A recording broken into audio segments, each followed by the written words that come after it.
10월 12일 KMA 뉴스브리핑 시작하겠습니다. 지난 8월 의사총파업 당시 정부가 전공의들에게 업무 복귀를 하지 않으면 형사 고발하겠다고 발표해서 논란이 일었습니다.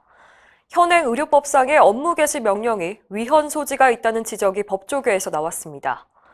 법무법인 오킴스의 김용범 변호사는 지난 8일 의료정책연구소가 개최한 토론회에서 업무 개시 명령은 헌법이 보장하는 단결권과 단체 행동권, 그리고 직업 수행의 자유를 침해한다고 지적했습니다.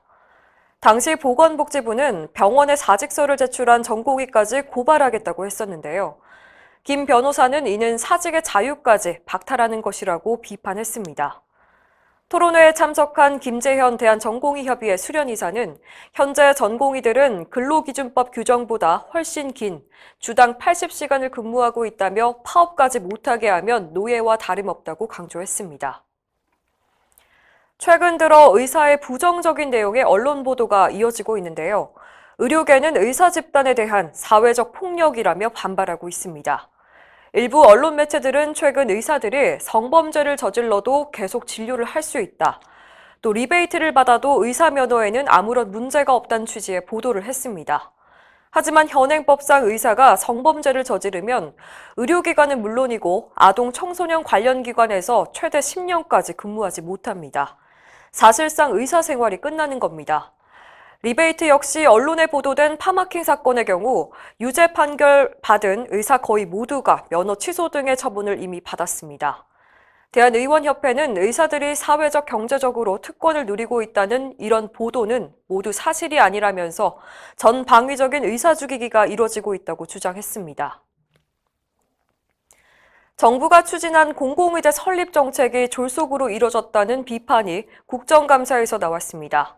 국민의힘 김미애 의원은 보건복지부 국감에서 아무런 법적 근거 없이 작년부터 지속적으로 공공의대 신설 예산이 편성되고 있다며 국회의 법률 예산 심의권을 침해한 것이라고 지적했습니다.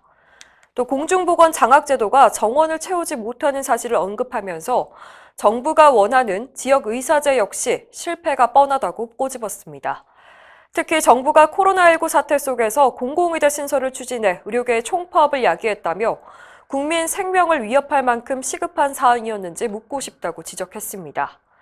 김 의원은 가수 나훈아 씨는 의료진의 고마움을 표현했는데 정부는 공공의료 정책에 반대한다는 이유로 의료진을 적대시했다고 덧붙였습니다.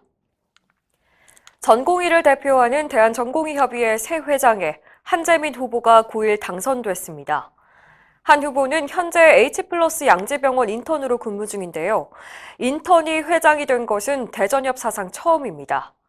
전공의 12,288명 중 8,106명이 참여한 이번 선거에서 한재민 후보는 4,214표, 51.99%를 득표해서 3,892표를 얻은 김진현 후보를 제치고 당선됐습니다. 한재민 후보는 대의원 중심의 회의 운영과 지역 이사 활성화, 병원 단위별 노동조합 활성화 등을 공약으로 내세웠는데요.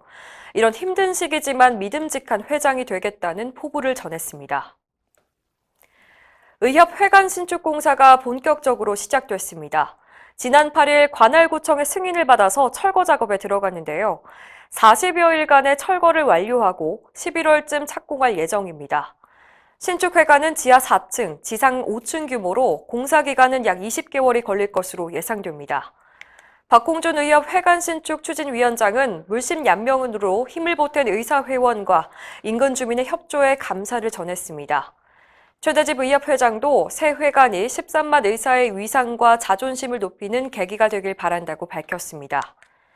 서울 용산구 이촌동에 위치한 의협회관은 1974년에 준공돼서 반세기 가까운 세월 동안 의료계 역사를 함께했으나 2016년 정밀 안전진단에서 철거 전 단계인 D등급을 받아서 재건축이 추진됐습니다.